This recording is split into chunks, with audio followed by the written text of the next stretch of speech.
Ladies மேல மோதுறான்னு வச்சுக்கோங்க. போய் யாரும் ஒண்ணு எங்களை கேட்க மாட்டாங்கன்னு நினைச்சிட்டு இருக்கீங்களா? போங்க அங்க. சும்மா போட்டுட்டு பாரு. போடா பின்னாடி. போய் பின்னாடி நில்லுங்க. ஏன் போய் டிஸ்டர்ப் பண்றீங்க? ஆனாலும் சரி, குறைந்தபட்சம் 20 கோடி, 40 கோடி, 60 கோடி, 80 கோடி, 100 கோடி, 110 கோடி, இப்படி செலவு பண்ணும் பல கோடி. தமிழ்நாட்டோட தென் தமிழகத்தோடைய கடை கோடி, அதுதான் தனுஷ்கோடி. ஏழை எளிய மக்கள் நிற்கக்கூடியது தெருக்கோடி. ஆனா பதவியில இருக்கவங்க சில பேர் குவிச்சு வச்சிருக்கிறது பல லட்சக்கணக்கான கோடி. ஆனா என்கிட்ட எல்லாம் இருக்கிறது வெறும் தாடி.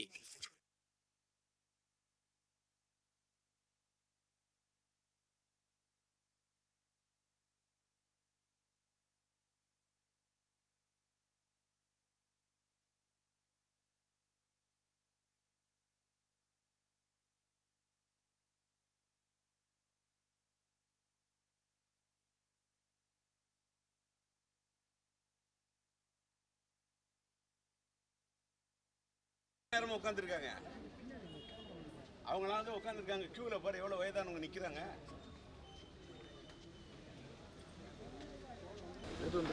யாருக்கு பாப்புலாரிட்டி இருக்கு, யாருக்கு முக வேல்யூ இருக்கு, ஃபெமிலியாரிட்டி இருக்கு, யாருக்கு ஃபேஸ் வேல்யூ இருக்கு அப்படிங்கிற அதை எடுத்து போட்டு உங்களுக்கு கவரேஜ் பண்றீங்க. அந்த கவரேஜ் பண்றீங்க, இந்த கவரேஜ் பண்ணுங்க.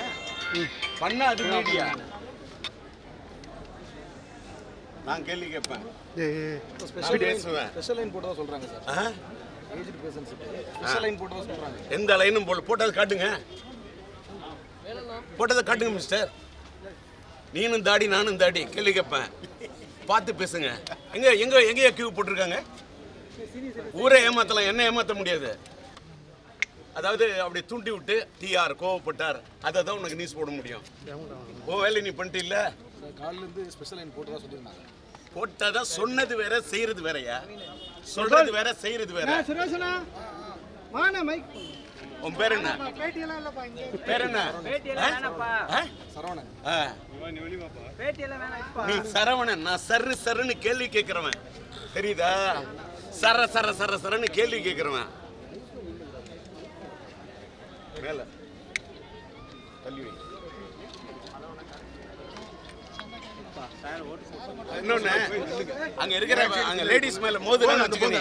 போய் யாரும் ஒண்ணு எங்களை கேட்க மாட்டாங்கன்னு நினைச்சிட்டு இருக்கீங்களா? போங்க அங்க. சும்மா போட்டுட்டு பாரு. போடா பின்னாடி. போய் பின்னாடி நில்லுங்க. ஏன் போய் டிஸ்டர்ப் பண்றீங்க? போங்க பின்னாடி. இல்லாட்டி போலீஸ்காரங்க கூப்பிட்டு எல்லாரும் பிரஸ்காரங்களை பூராத்தையும் முன்னாடி நிப்பாட்டுங்க. எதுக்கு உள்ள வர்றீங்க? அவங்கள பூராத்தீங்க. அவங்களுக்கு என்ன வேலைங்க? ஓட்டு போடுறீங்களா நீங்க?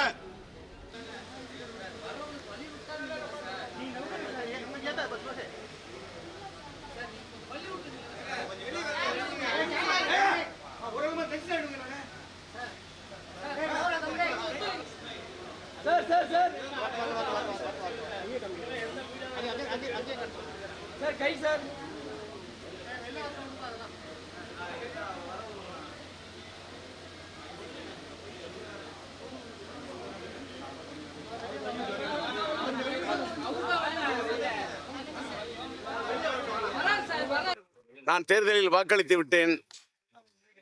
வாக்களிப்பது என்பது நம்ம நாடு நல்லா இருக்கணும், இது லட்சியம். நம்மளோட தேசம் நல்லா இருக்கணும், இது லட்சியம். மக்கள் நல்லா இருக்கணும், அது லட்சியம். ஜனங்க நல்லா இருக்கணும், அது நம்மளோட லட்சியம். ஜனநாயகம் நல்லா இருக்கணும், அது நம்மளோட லட்சியம். ஆனா வாக்கு கூட போடத்துக்கு வர முடியாத அளவுக்கு யாரும் பண்ணக்கூடாத அலட்சியம். ஏன்னு கேட்டாக்கா, இன்றைக்கு வாக்களிப்பது என்பது ஒரு புதிய தலைமுறை, இளைய தலைமுறை அவர்களுக்கு நான் சொல்ல விரும்புது. நீங்க எத்தனை வேலை இருந்தாலும் சரி, தாயின் மணிக்கொடி பாரீர் என்பது சொல்வதை போல நீங்க கொஞ்சம் ஒரு மணி துளை, 1 மணி நேரம், ஒரு அரை மணி நேரம் நீங்க ஸ்பெண்ட் பண்ணி நீங்க வாக்களிக்க வேண்டாம். இப்ப நான் வந்தேன், கியூல நின்று தான் ஓட்டு போட்டேன். மக்களா நின்று ஓட்டு போட்டேன். இங்க கேட்டாக்கா கேள்வி கேட்டேன். சீனியர் சிட்டிசனுக்கு தனி ரூல்னாங்க. 70 வயசுக்கு மேல இருக்கிறவங்க சீனியர் சிட்டிசன் அவங்களுக்கு போட்டுட்டு 68, 69 வயசுல இருக்கிற தாய்மார்கள்லாம் கஷ்டப்படுறாங்க. அதெல்லாம் கேட்கறதுக்கு யாரும் இல்லை. அதெல்லாம் நீங்க கவர் பண்றதும் இல்லை. மீடியான்னு சொன்னா எதை கவர் பண்ணுமோ அதை கவர் பண்ணும். ஆனாங்க இங்க ஒரு சைடில் நின்று ஒருத்தர் எனக்கு ஒரு சைடில் ஒரு சைடு எஃபெக்ட் டிடிஎஸ் மாதிரி கேள்வி கேட்டாரு. இந்த தேர்தல் நீங்க எப்படி பாக்குறீங்க? தேர்தலை பாக்குறேன். மக்களோட வாழ்க்கைக்கு ஒரு தேர்தல் ஏற்பட வேண்டும் பாக்குறேன். இன்னைக்கு ஓட்டு போட வந்தது மக்களை பாக்குறேன். வயதானவர்கள்லாம் அவங்க வீட்டிலேருந்து புறப்பட்டு கஷ்டப்பட்டு கியூல நின்று அந்த ஓட்டு போட்ட அந்த பெரியவர்களை பார்க்கும்போது, அந்த ஜனங்களை பார்க்கும்போது, இன்னும் ஜனநாயகம் இருந்து கொண்டு இருக்கிறது என்று நினைக்கும் போது இறைவனுக்கு என்னுடைய நன்றி. எல்லாம் வல்ல இறைவனுக்கு என்னுடைய நன்றி, அந்த கடவுளுக்கு நன்றி, அந்த கருத்துக்கு நன்றி. ஆனா எனக்கு ஒண்ணே ஒன்று மட்டும் புரியுது. ஏதோ இந்த ஓட்டு பிரியுது, யாருக்கோ ஏதோ ஒண்ணு சரியுது, மக்கள் மனதுல ஏதோ ஒரு விஷயம் பத்தி எரியுது. இது மட்டும்தான் இந்த தேர்தல். எப்படி பாக்குறீங்கன்னா நான் அப்படிதான் பாக்குறேன். இங்க ஓட்டு போட்ட அந்த கூட்டத்துல இளைஞர்களை நான் தேடுறேன். இளைஞர்கள் முகம் கொஞ்சம் இருக்குது.